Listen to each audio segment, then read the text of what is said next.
Hey guys, welcome back to Seller Sessions, part 5 of Shopify and off of Amazon. Day 59 in a row for me, 4 p.m. BST. Tomorrow is our 60th birthday.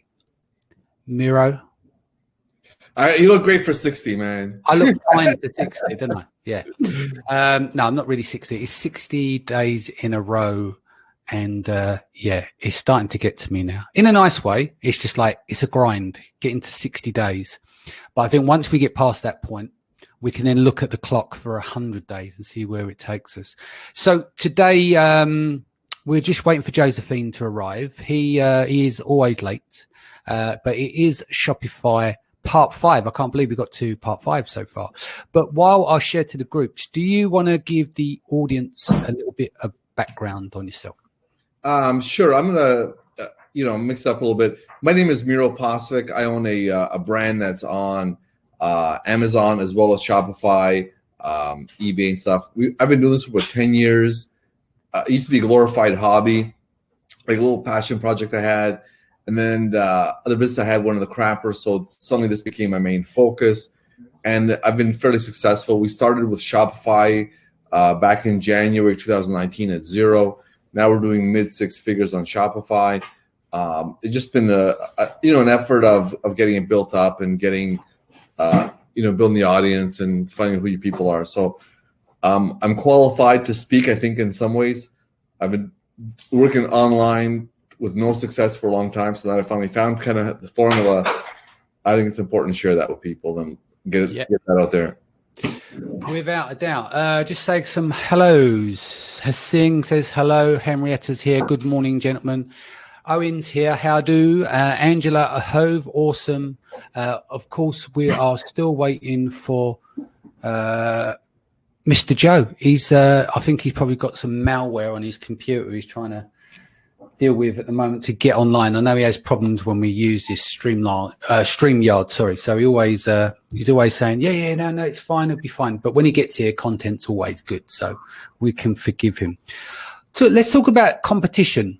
While we're waiting for Joe to jump on, you want to talk about a little bit about competition, mate, don't you? Sure. Well, going back like 10 years, I've been doing the usual online stuff of, looking on JVZoo and how to get rich on online businesses and stuff. And the reality is it's really competitive out there. Did you fall for all that shit though? Oh yeah. Yeah.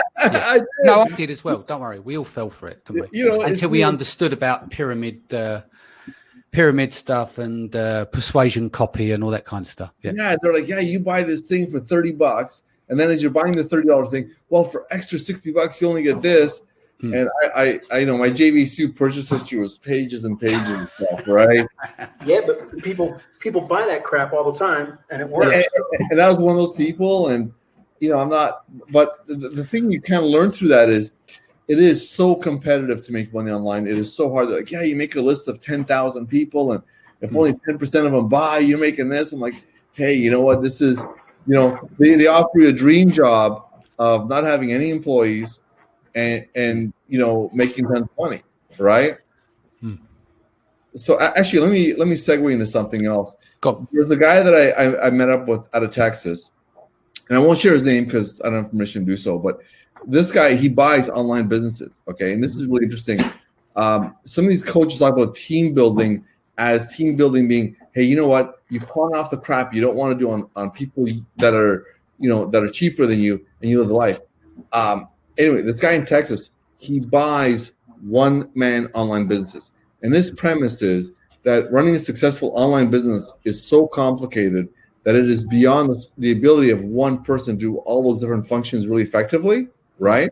So that means that if the guy is running a business by himself online, it means the product must be a very successful product in terms of being a market for it. So he buys these one-man operations. Then he plugs his team in there, and he's scaling up. The guy's doing like $60-70 million in sales from like a dozen of these acquisitions.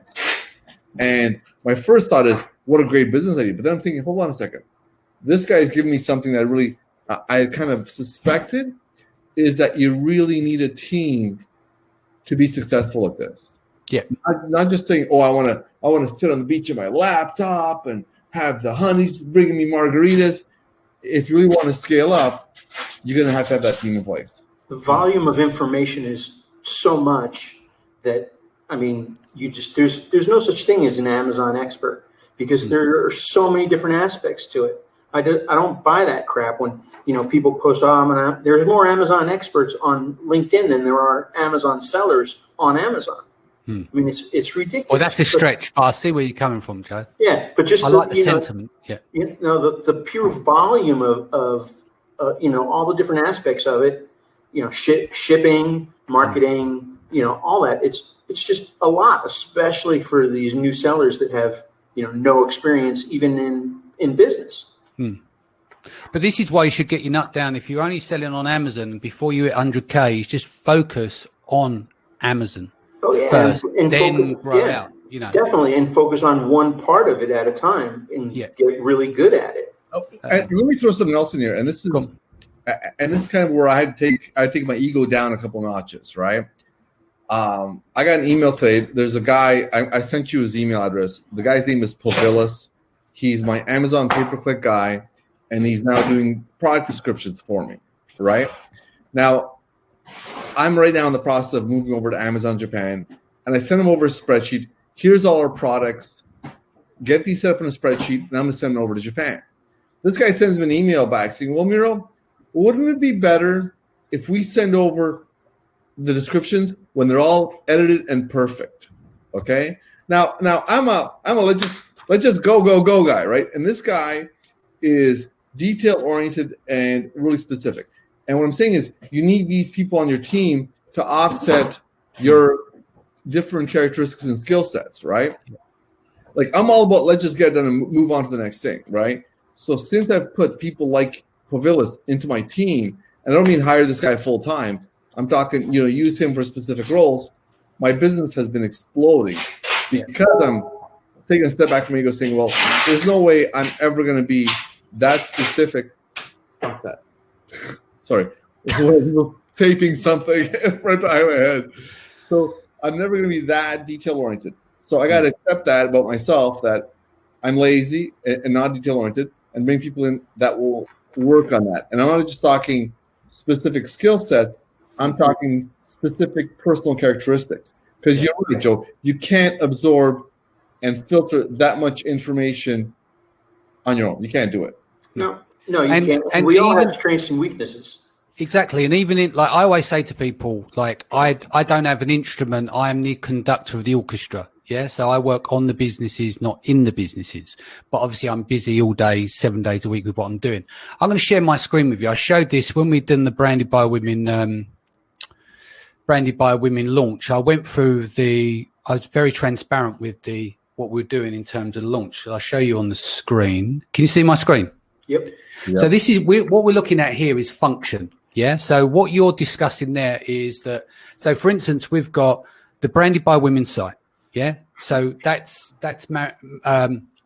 managed by one of our team members. She does all the conversion optimization, alt tags, everything else, sitemap setup, GA, traffic reports running into Google Studio, etc. Right. So what I end up doing is I have a contact with all of these teams to go through each of those. So Sarah runs that.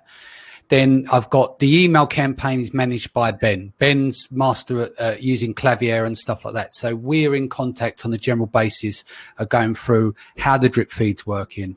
Is there if the mail is not open, do we respond with X, Y, and Z? So it's very thought out about all the stuff that we have to do. Yeah.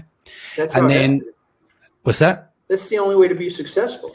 Well, this is what I'm trying to get to. So trying to explain here is that I couldn't do all of those functions on my own.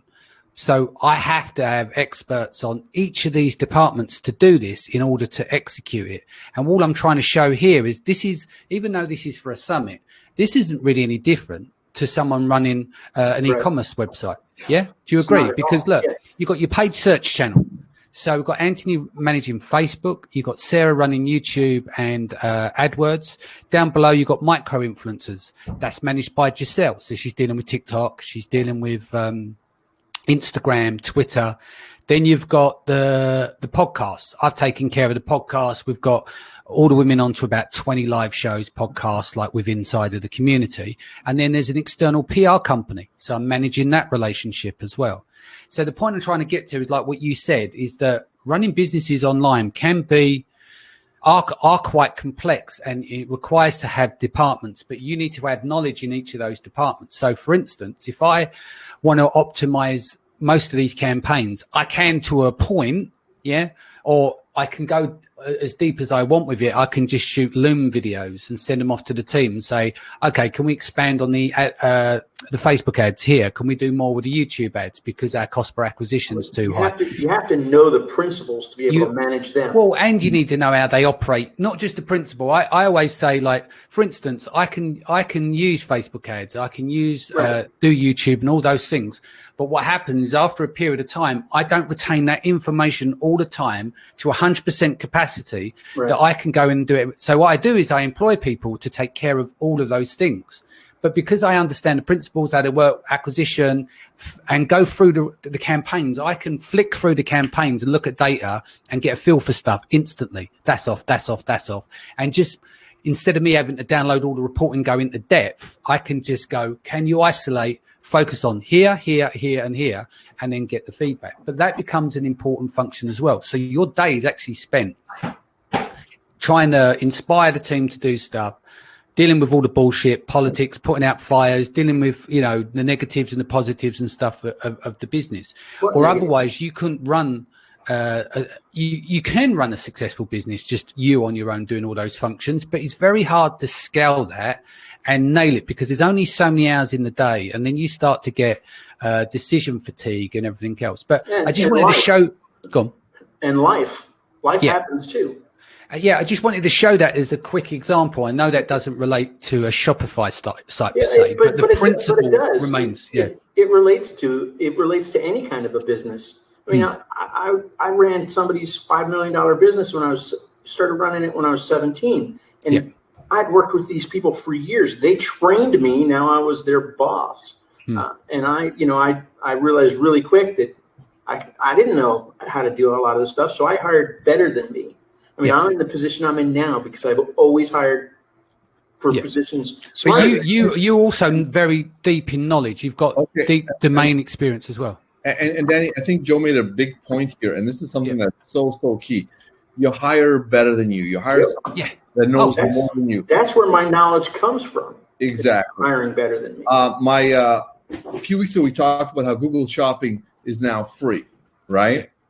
And what's the Google Shopping is not free. Well, what's happened is we got a nice boost from that because we were able to create more and more campaigns, and this is happening in real time.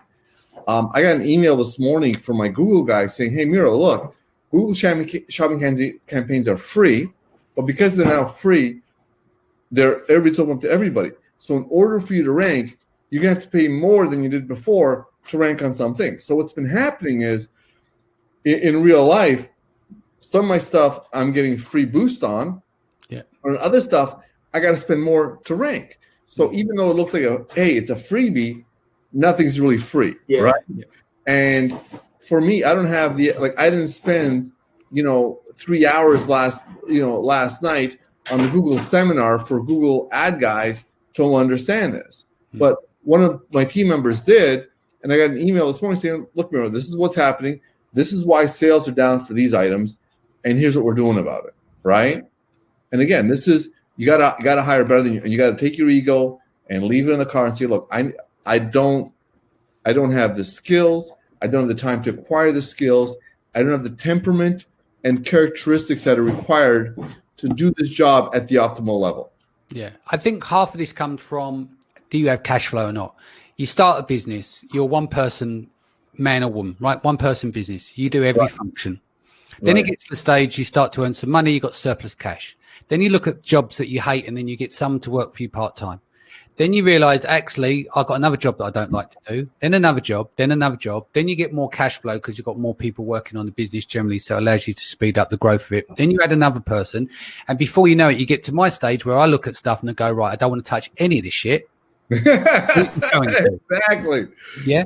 I don't want to be touched. Like whenever I think of a business, I say no to nearly everything that I could possibly do because I'm already at capacity all the time, right? If I say yes to stuff, I want to follow through, then it becomes a problem. But you have to take your ego out of it. You can't allow for perfection to get in the way. I won't spoil the perfection thing. We're going to do this on Mindset Sunday. I've got a lot of stuff that I want to talk to people about what perfection is, what it means. I got a saying for you, Dan. This is what I use. I say done is better than perfect. Yeah. Even if it's done is better than none. Yeah. Yeah. Like I'm a big believer. Like I'm always, what's next? I'm working on, the Japan market right now, and we're doing our inserts. It's never perfect. Exactly. That's the problem. I'm letting other people worry about the perfection. I have a girl who works for me. She's a copywriter, and everybody's like, you have to do an email list. I'm like, I've done it a dozen times. No opens, no response. This is a waste of time. It's stupid, right? So my coach has said, you got to do it. So I pawned off the email thing to this copywriter that works for me. And like, she starts talking about it, and I'm like, I'm bored. I'm done, right? In the last 6 months, we're up to like between a 24 and 30% open rate. Each time we send a newsletter, we're making thousands of dollars in sales on zero spend. And I'm like, if you put a gun in my head, I never would have gotten to that level. And it cost me like a couple $100 in time for her to do this and do it to this level. It's worth every penny. And that's another thing is, when you look at, you talk about budgets and stuff, I'm not talking about spending, go and sign a contract for someone. Like I interviewed a marketing company a few months ago, and they wanted $5,000 as a retainer plus $5,000 a month, and they sucked. And I'm like, I'm not spending that with you guys. There's no way, right? 2 weeks ago, I talked to you guys. I hired a girl through FreeUp. She's an eBay expert, right? And I've given her zero time, zero budget. I'm paying her, I think, like $10, $12 an hour. We now have 3 sales on eBay totaling of $200, right? That was worth it. And we're just getting started. And we've been up for like a day or two. So there are these opportunities to move forward in small steps with small investments and get an exponential return on that. Yep. Makes sense. I'm going to say some quick hellos. Kasim, good morning. Andrew Kramer says hello. Sahel is here as also says hello. Saibi, hello, lockdown 59. Holy moly, let me out. I know the feeling, brother. Henrietta, good morning. Master Joe. Oh, Henrietta, what happened? We disappeared off the planet? Do we not get any love as well? Tiff's back. Good morning, guys. Jason's here. Hey, guys. Love the Shopify talk and all the great value you guys provide. Yelchin is here. Nice to meet you again. Question here. Question for Joe. You talked about replacing Shopify's blog with WordPress. Does that mean hosting it somewhere else, or does Shopify have a way to use WordPress as a blog? Opinions on WooCommerce? You would need to host it somewhere else, and then you attach it to Shopify as a subdomain. I like that method. Shopify is really good at e-commerce. WordPress is really good at content. So when you put them together, you get the best of both worlds. Themify actually makes a WordPress theme that's suited for the Shopify Lite program, so you can integrate the two. That's if you just use the Shopify plugin in your WordPress program. I only recommend that for people with 15 products. Once you have more than 15 products, you're just better off going to a Shopify store with WordPress.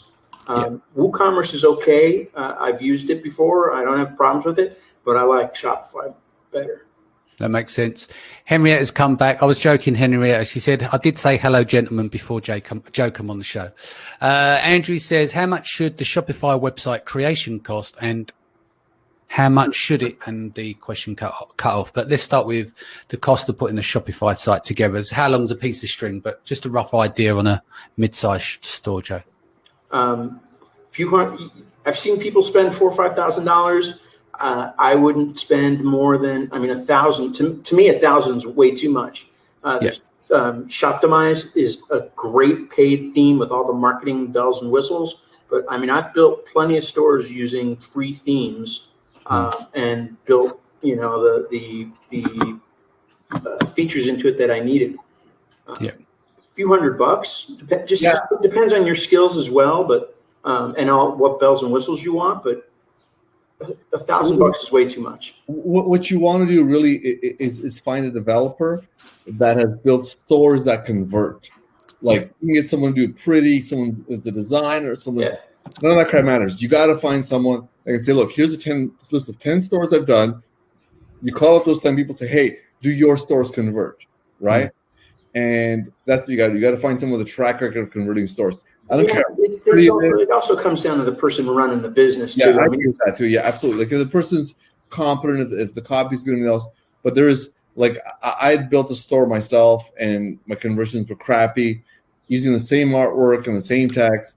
I had someone come in and threw a couple of grand at it, and now my store converts. So, yeah, you made a clear point there. I think the biggest problem people have is they go and get a developer and they forget most developers can't design for shit because that's not their skill, right? So what you do is you work with a user interface designer or a designer, even worst case that can work with the developer. So you can they'll use Photoshop files or whatever. Start with a theme is always a good one. Yeah. Start with a theme and then modify the theme. If you've got a designer that has web design skills as well, even if it's just front end low level, we can still work with the developer. A good copywriter as well is what people forget about as well. A good copywriter and a good photographer are worth every penny. Absolutely. Exactly. Yeah, so for instance, let's just an argument's sake, let's say you're building a WordPress site. You might do on a WordPress site, it might be just a basic commerce site. You might spend £400 to £500 for the installation and to get set up with the basics, right? Then you might spend £100 on tagging, alt tags, SEO, basic plugins, Yoast, all that kind of stuff. Then the designer, you might spend a few £100 on doing there. Then you've got your copywriter, might be a few £100. So before you know it, you could probably do all this for about £1,200-1,400. That's about $1,700-1,800. But then what you're doing is you're using a team to do it all. And I think what happens is people go, right, let's go and free up. Let's go and get a web developer. And then they get really annoyed because they don't know how to articulate design to the web developer. And the web developer doesn't have the chops for the design. Design plays an important role as well, but the web developer might not know about conversion optimization. So it's key to put a small team together to do that. Yeah. And what people don't realize is, a lot of these people on Fiverr, they don't understand the words you say. They don't speak the language. They're using some translator. And some of them are really good, but a lot of them, dog shit. You learn the hard way with that. Yeah. They have no clue what you're saying. Yeah, you do want to spend some money, but then you can go down the road of using an agency. An agency got staff, they've got billables and everything else. So what you build through an agency like a shop front with their overheads and costs and everything else, that might cost you $5,000, but if you put your team together, you might be able to build it for $2,000 or thereabouts. But you'll get good results if you put the right people in the right seats. Yeah. So the budget of a couple of grand is about right because you do have to have that in. And the big question mark is how many products. I mean, we have 400 products, so our build out was a lot more than someone that has 3 products because I have categories. I had to put search tools in. So for me, my requirements were a little more technical. Mm-hmm. And people, what I find, people they don't understand the importance of putting stuff up and actually putting stuff up with things there. Somebody contacted me yesterday. They just put up a Shopify site with 19,000 pages, and they couldn't understand why. And they did this over the course of a month. They can't understand why from one day to the next, Google has between 19,000 and 1,400 pages indexed. I started looking through their site. They have all these blank pages, or pages that just have a PDF in it. And, the PDF is shrunken down to thumbnail size. That's it. Nothing else. It's like, you're hurting yourself. Take all that stuff down. Put up your 15 good pages that you have done. And then only turn on a page when it's done because Google penalizes you for that stuff. People, they just don't get it. It's like, I just got to get it up there. The more pages, the better. The more pages, the better. It don't work that way. Should we? So there's a couple of questions in the feed here. Phil and Christine's asked, what Shopify themes do you find that are good? I use Empire theme. I mean, that's what I'm using on like right now, my new site and on the existing site, and I'm happy with that. Yeah, I like Shoptimized because it's got all the bells and whistles, all the marketing tools built right into it. In WordPress, I use Thrive Themes, and it's similar to Thrive That's what I was Themes. going to say. Yeah, it's similar to Thrive Themes in that it's got those different marketing capabilities as part of it, and they have really good support. Yeah, Thrive Themes, obviously, they've got different divisions on there. They've got good bed music for when you're doing video content. They've got great themes to choose from different verticals and categories to choose from. Stock imagery, that's another thing. I don't like to really use stock images. It's fine when a designer is incorporating some stock images and do a bit more to it. But yeah, I'm not really keen on stock images because they just, everyone, you can tell a mile off, can't you? You can smell a stock image, and that kind of puts you off when you go to the website. One thing I'd like to talk about and have a look at the Conversion XL blog. There's a guy called Pete Larget. He is the godfather of conversion optimization. It's actually a great site. It's a great site. He's a phenomenal guy. Like I said, the godfather of conversion optimization. And that's the thing, because you have these circles, like everyone thinks that, you know, in our world, there are certain areas where they go, oh, that's, you know, when you think of landing pages, you think of a certain software. Do you know what I mean? But that's like, that software, I would say, is, and that mindset is where everyone copies each other. Because what people forget about conversion optimization, there isn't no right way other than measuring. So when people go, I'm going to copy them people over there, like I'm going to copy their funnel. Yeah, just because it works for them, it might not work for you. It's bullshit. Absolute dog shit. Lies. It doesn't work for everyone. Yep. Like, that is the opposite of conversion optimization. But the blue button works the best every time. It doesn't. Exactly. But that's the mindset. But going back on point, what I want to talk about is big images that way down the top of the website that do nothing. You know, like carousels. They are murderous on conversion. Yeah, they are. There's loads of history on that, but people build these websites where the image pops up and they scroll along, right? And you can't, the spiders can't crawl behind the pages. That is the death knell of your website. So anyone listening now that has got that at the top of your website, it's got to go really quick. So Joe, I used to have that because I like, you know, all the big websites have that nice design feature. So I was like, oh, I'm going to put that up because it looks good. Yeah, it looks beautiful, but the problem is it doesn't convert. I mean, it don't convert. It doesn't, and it slows your site down. And, and people don't stay on the page like, wow, that's pretty. Bye. Yeah, you know, people make that same mistake with A+ content all the time too. They put these full width banners on there that are like, you know, only this big for an image with really small text. Well, that looks like shit on a mobile phone. It just it doesn't work well. If you're going to put a full width image on A+ content, it's got to be really tall, and you got to be able to read the text on a phone. And let me jump in here on something else too, Joe. And I'm not sure if you've seen this, but like 80% of my traffic is mobile phones. I'm a computer guy, right? So I'm on a computer. Like, I can barely see my damn phone. I use it to make phone calls. I know it sounds crazy, right? I'm an old guy. But I went to my kid's school, and the school was having computers because something like 80% of households did not have a computer. That blew me away. But that's what happens. People live on their phones. So if you're making a website, your focus should be, is it mobile friendly, over and above, does it look nice on my MacBook? Because you know what? Chances are your customer is not on their MacBook. Like 75% of my sales are off a mobile phone. And I can honestly say I've never bought nothing off my phone because I can't see the stupid thing. So you know, it's the same exact thing on Amazon too, though. People are browsing on their phones. A lot of them convert on desktop, but they start browsing on their phones. And if your listing isn't mobile optimized, you might miss that first impression. Then when they do get to purchase, they skip right by you. Yeah, you made no impact. Yeah, so your fancy website with the 3 sliders and all this stuff. Yeah, get rid of it. Yeah, you're like, looks nice, doesn't serve a purpose. Exactly. Indeed. What else can we cover? There was a couple of things I wanted to talk about. It's just gone. Andy, can I throw something else in here? Yeah, of course you can. So, you guys know I'm in the supplement business, right? We do now. No, yeah. I always tell people, shame on you. I sell drugs. So I said that at customs coming to the airport one day. They're like, ha, ha, ha, go in there and get searched. Yeah. You won't do that again. Yeah.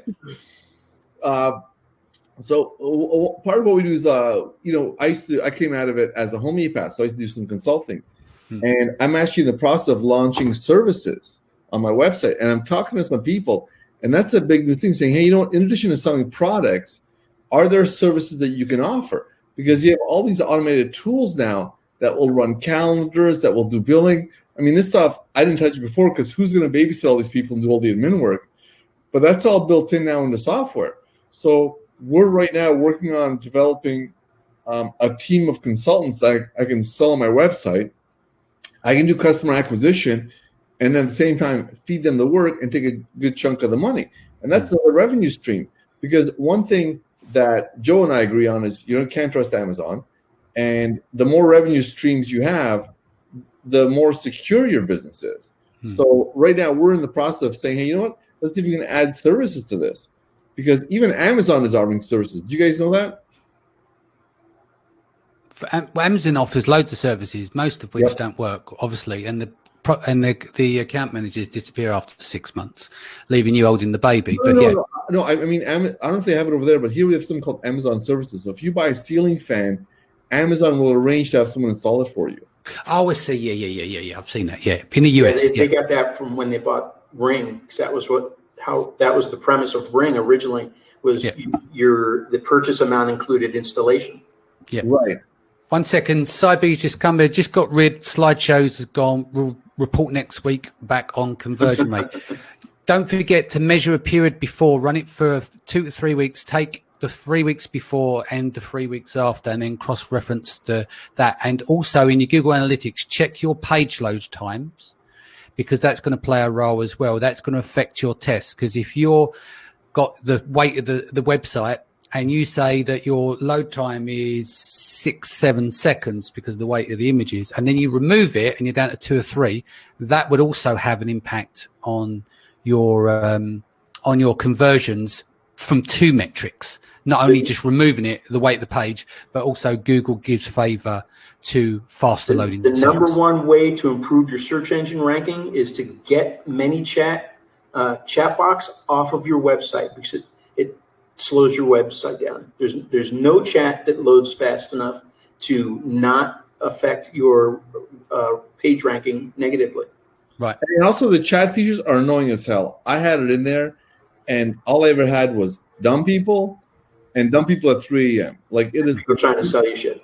Yeah, it was a complete waste of. We got to do it for customer conversion. No, all it did was convert me into hating everybody.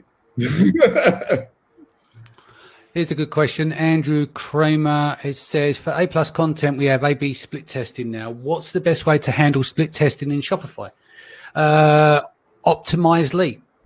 Do you guys use that? That's really good software. I haven't used it for a while, but I always found that to be very solid. So Optimizely. And like I said, there's a lot of things that you can do to optimize it and develop your site. I have not done any split testing on Shopify. I just haven't gotten around to it. You have this, we talk about absorbing information. You have this overwhelming flood of ideas and information coming to you, and you have to triage them to some extent, saying, look, number one, what am I actually going to take start to finish? Because the worst thing is you start something half-assed and you never get all the way done. And if you're not going to do it, can I throw money at it and have someone else do it for me? I think the best way using split testing is just go for obvious stuff that you split test. When you start split testing bullet points and like description paragraphs and that, it just gets beyond.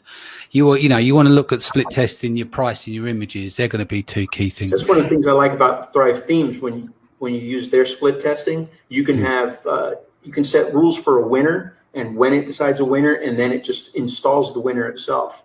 Well, that's cool. Yeah, it takes it out of your hands. That's cool. The other thing about split testing, you need enough traffic to reach statistical significance. So it's pointless, basically, doing that if you haven't got the search volume. Unless you're doing 10,000 visits a month and you want to split test on your homepage, it's going to take you a while to get the right data out. Right, and that's really, like, if you have a handful of products and they're all really high traffic products, one thing. I sell a lot of products and not one sells a lot.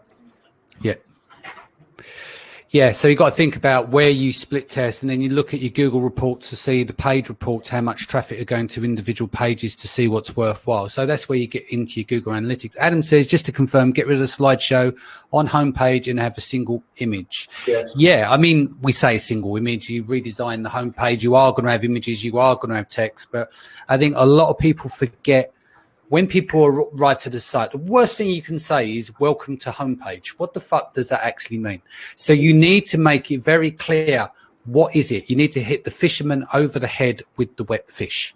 People clearly need to know when they land on the website. If you're selling hand sanitizer, the first thing it should say within these words, in the headline, that when you land on that page, something related to hand sanitizer, nothing clever, but just let the fisherman know that you hit them over the head with a wet fish. It shouldn't say, my name is hand sanitizer? No, I don't know if we go that far. That would be a bot that would say that. But no, my point is You're 100% right. I found what kind of works where you, as a point for testing, then you run heat maps and stuff that on there, which works not very necessary. It's more for a non-commerce site, like a service-based site, right? So when people land on the page, so their eyes, if you look at Google Trend, Google heat maps, it goes like this. I like heat maps more than I like A/B testing in a lot of cases, because it is the eye tracking. I mean, and even on Amazon, you look at the heat map tests that have been done on Amazon, and it speaks to the principles that people, their eyes go left, right, and then back over to the bullets. They go down, and the only time their eyes go across the bullets is when they're short and to the point. Yeah. So what you tend to find is your title is on the left-hand side, and your image is normally on the right, or a form. Mm-hmm. So like a short form to capture data. So I find if you've got an image there, let's just say that it's a service-based site. You've got the image on the left, and then on the right, you've got the form. Just above the form, you've got the short headline, exactly what it is. Then you've got a tiny paragraph underneath, depends on the design structure.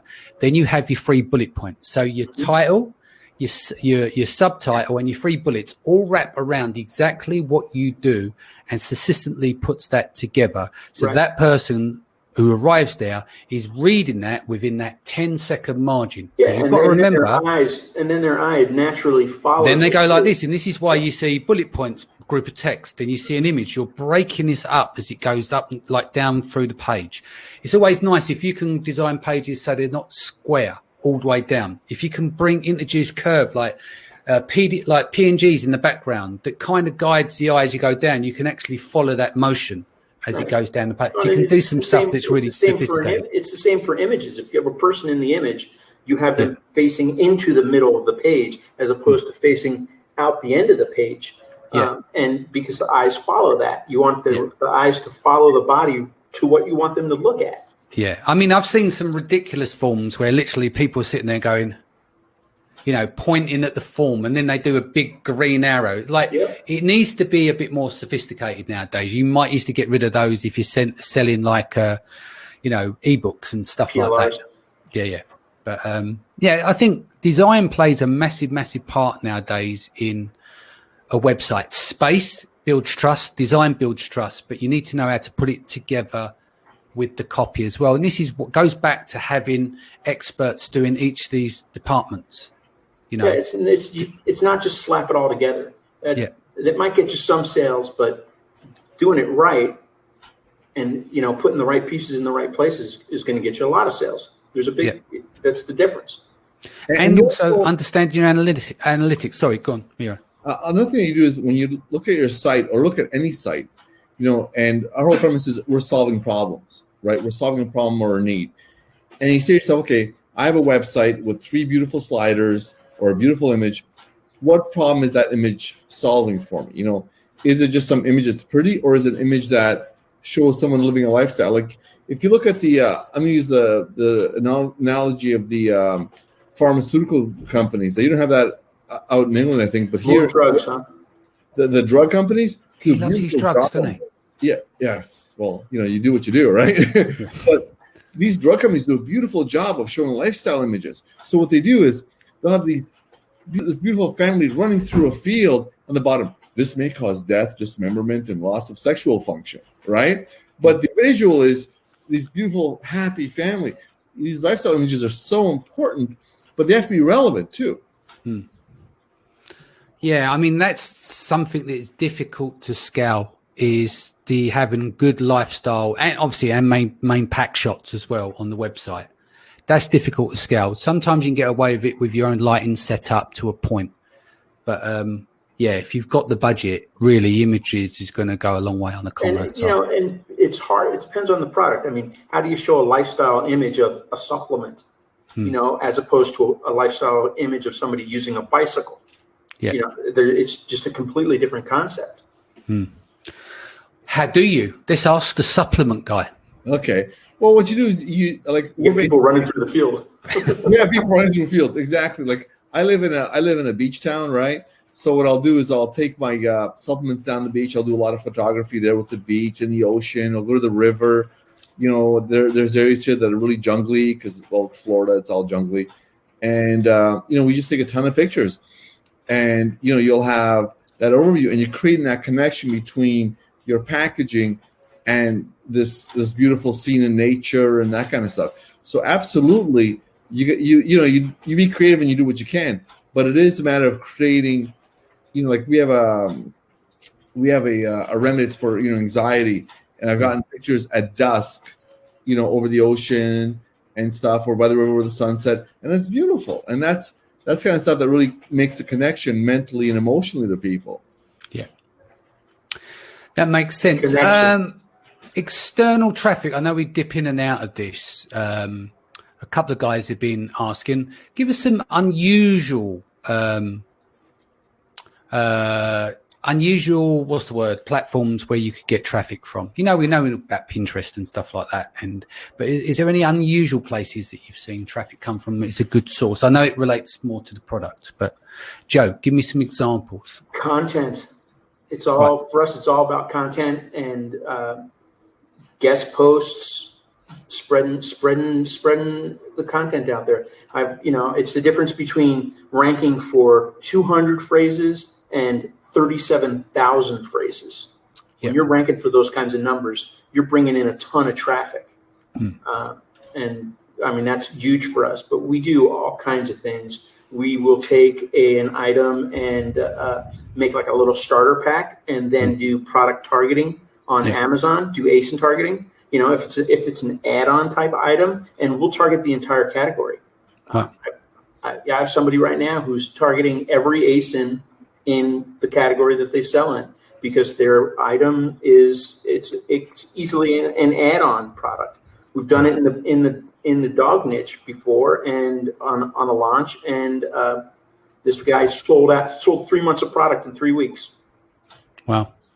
So guest posts. Let's look on and off. Sorry, Miro, go on. Okay, I'm just going to kind of take a different approach to it, because obviously Joe is very strategic, and I'm not that strategic. What we do is we sell a lot of product, and part of our mixture is we make sure we have a really high quality product.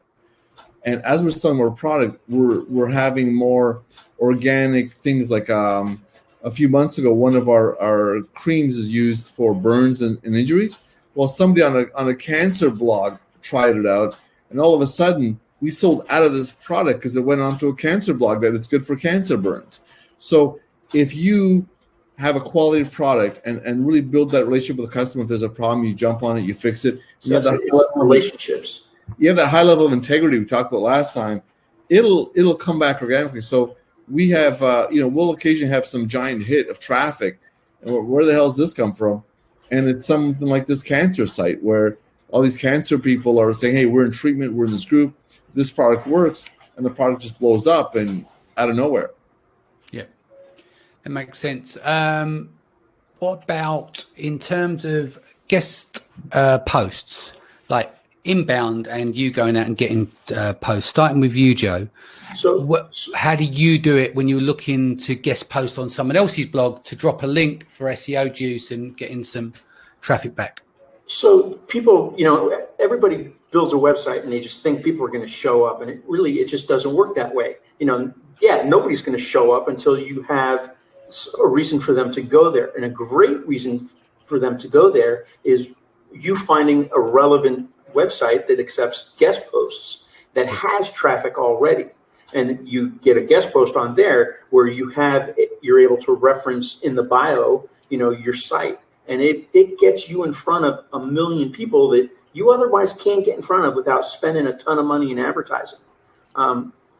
There's ways of targeting instead of just targeting. If you see this audience of 10,000 people, whatever, that you want to target, a lot. The go-to way to target them is paid ads. Paid ads. Facebook ads, all this other stuff. Rather than target the entire group, find 50 influencers that these people all flock towards, or 50 sites. That's the whole affinity thing, and you target those influencers and partner with them to get your advertising through their network. That's implied trust. When people trust their an influencer, and that influencer says, hey, you know what, this is a great site, or this is a great method, or this is a great product, they come to you. They already trust you. They don't, if they're going to like an Amazon blog or a post, they're not looking at reviews because they've been pre-sold by the influencer because they trust the recommendation. That lowers your cost of acquisition when you do that. And we've used that a lot as a launch method on Amazon, as opposed to doing the whole rebate thing. We'll line up influencers to drop every day for that first week and drop shout outs. Sounds good. Quick one for you. Whose dog is that barking in the background? I've got a great little tool I've got a great tool, crisp.io. Someone's shared with me. Brilliant tool. It just wipes all background noise. Honestly. Oh, I thought you were going to say it's like a shot collar or something. No. Basically, any background noise, if people's filtering around, making tea, coffee while we're chatting. It's a great tool. I'll send you a link for it. I'm using it on mine, and some of the, especially if you've got VAs in the Philippines, there's generally a lot of background noise going on if they're like sharing property with their siblings and stuff. I'll drop a link to that. Miro, what is your take in terms of guest posting? Because you're doing a lot of SEO stuff at the moment, aren't you? We're doing a lot of articles and stuff. I have not done any really guest posting because I'm in this gray area with the they're changing how they regulate my supplements. So I'm kind of tiptoeing through a minefield here, and I really don't have a lot of experience. I'm trying to avoid a lot of the people in my specific niche are really, really out there. And you got to be careful because it's, the conversation goes from, well, we're doing this to, your moon is in the 7th house and your Mercury retrograde is up your butt. It goes off to Neverland really quickly. So I have to tread carefully there. Cool. Where to start in content creation if you only have one product so far, just started? Is it the right time to start Shopify? With one product, I'd definitely say no.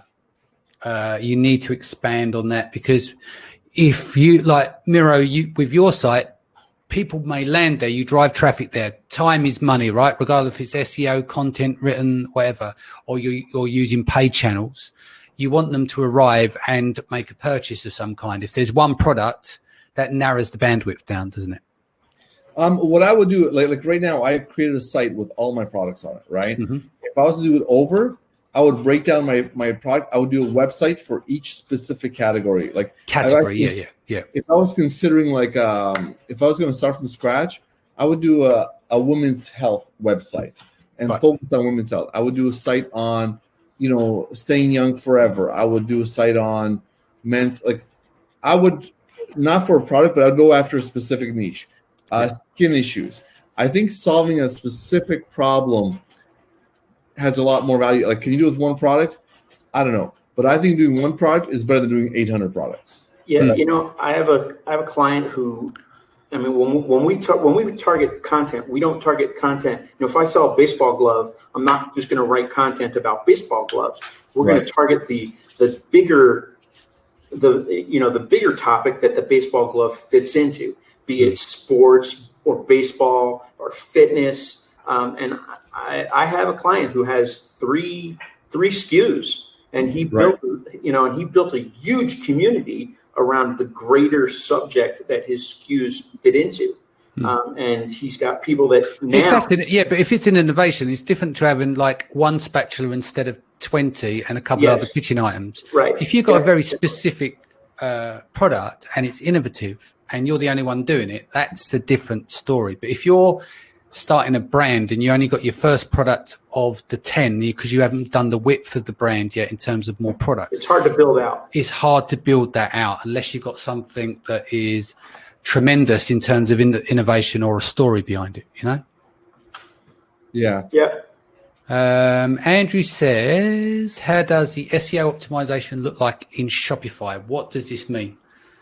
Well, SEO is search engine optimization, and then there's on-page optimization, and then there's off-site optimization, and then there's backlinks. So there's a whole thing there, Andrew, that we could spend about 15 years discussing about SEO. But ultimately what it comes down to is you want to make sure that all of your pages are crawled by Google and the other search engines to maximize your chance of visibility. And there's a lot of tech involved, not tech, but there's a lot of points and touch points involved to getting the optimization done. So here's something, a tip for everybody. Yeah. Connect your site to Google Search Console. Make sure your site's connected to Google Search Console. Make sure that you have good, clean sitemaps on your site. But then when you add a new whenever you add a new product or a new piece of content, immediately go straight to Search Console, go to URL inspection, and paste your URL in there. Google will check it to make sure that it's readable, and it will schedule it for indexing right then and there, normally within 48 hours. So, I mean, I've had content on my website rank first within 2 days, as opposed to waiting 90 days for Google to get around to indexing the page. So whenever you post a new product on your website, go straight to Search Console and submit the URL into the URL inspection. Or Webmaster Tools and request the Google bot so it comes and crawls. It's called Webmaster Tools is gone. Yeah. Right, now let me add something else in there too. What happens is understand that Google measures everything. They measure every website, how long people look at it, how long they stay. So what happens is if you make let's just take a step back from all the technical stuff, but look at the nuts and bolts of it. If you post a really good article and people come and read it and they're staying there reading this whole article, Google is recording that, right? And they're going to award you with ranking based on how people engage your content, right? If you have videos that are good, like I was kind of like, we did a bunch of YouTube videos and a lot of them only being like shown for 45 seconds. But the first 45 seconds of my video is the video content. Then the next are like, different nuts and bolts stuff about a guarantee and whatever else. What we found was that we posted the shortened versions of the videos and people watching the whole video start to finish. And that bumped our analytics and our YouTube ranking up quite a bit because we were like, hey, let's just, like our video used to be, a part of it was the introduction, then the video, then the warranty, then how we do it. And so we took all this crap off. We were supposed to play videos and our ranking shot through the roof. Yeah. So one thing people also don't understand is website authority and domain authority. A new website has no domain authority. And just like when you're trying to get traffic, you use guest posts. You can do the same thing with gaining authority by posting or by getting backlinks. Something that works out really well if your product and if your topic fits the site is Medium. Medium is a 95 domain authority website. So you go to Medium and you post an article on Medium, which is free. It's a community blogging site. You post an article on there and you give away something on there, some piece of content, even if it's just a PDF of the actual article. So they press the button on Medium and it actually makes them go to your website to open the form to get the lead magnet. Google sees that as a conversion from a 95 domain authority website going to some unknown website where the people convert, and you get domain authority from that connection and from that traffic. You can do it on Quora. There's lots of places you can do that stuff, and it works. And from an SEO standpoint, that's something that a lot of SEOs do when they build websites. The easiest way to get backlinks immediately is your social media profiles. Go into your social media profiles and put on the second line, put a link to your homepage. Yeah. That's high domain authority backlinks. You have to start somewhere. And going to Fiverr and buying 1 million links doesn't work. No, that destroy your site. Okay, let's wrap here. Anything you want to add before we go, gentlemen? I think the biggest thing is, because before we start this, I want to make sure that people know that you can do this and you can make money at it, but it's sophisticated and it's competitive. And understand you have to reach out and get help. Doing it by yourself, if you can come cold into this business and start making money, you're a genius. Because that's in commerce. But I'll give an example. I launched loads of different businesses back in the day, just with a landing page and PPC for service-based businesses. That's a lot easier because it didn't matter what other traffic you got. I couldn't give a shit. As long as that phone would ring based on the PPC calls and we're able to acquire a customer way cheaper than it cost to service on the business, it was a business as long as the frequency was there. Commerce, you can sell. Commerce, different business, different game. Can't get away with it. The learning curve is long and deep, just like on Amazon. Yeah, I mean, it covers up a lot on Amazon because people get lucky, but luck and a skill are different. Yes, yeah. No, it's go into another day. But Ellis, my partner at the agency, is an algorithm expert and a data scientist. He's done a lot of the algorithm work for Jungle Scout as well. And one of these conclusions of seeing huge amounts of data is that when you actually look at the data, a lot of people are lucky. Yep. A lot of people are lucky because what they try and do, he said you can't really argue too much on one of the things is that look at these people that do well. They launch product, they go into a niche, it's fantastic. But then everything else they try doesn't get anywhere near it. Doesn't mean they failed, but they don't reach the same heights. Right. So you see a commonality of like, there's a lot of also rans and then there's clear winners, and to replicate that isn't always easy. There's a chosen few that can do that. Yep. But if you took everyone, that is a very small proportion that can have a hit after hit. It's like Dr. Dre, you know what I mean? And they confuse it. They confuse luck with skill. So they come back with this, I'm an expert. I'm going to create a course, or whatever. And it doesn't work that way. It's just not that simple. There is no one size fits all process or strategy that works. Yeah. That's the problem because there's so many people selling that song and dance. Yeah. Right. And the thing is, sometimes, like, I've been in business since I was basically 16 years old, and some products just resonate in the marketplace and some products don't. And, like there's a show called Shark Tank over here, and you guys have Dragons Den, I think, in the UK. Yeah, in the UK, yeah. But they had an interesting interview. The guy said, hey, we'll pick up 10 companies and 8 will go in the crapper. I'm thinking, here's a group of guys, unlimited resources, unlimited staff. Being on that show is like a $10 million commercial, and they still fail. Some products just don't work in the marketplace, and you got to say, maybe just my product sucks. Yeah, it's the same with venture capital. They expect like nearly the whole of their portfolio to fail, but then they'll get like a Jack Dorsey will come along, or have a Twitter, or have a what's the card thing that he's got as well. Trying to think of the name.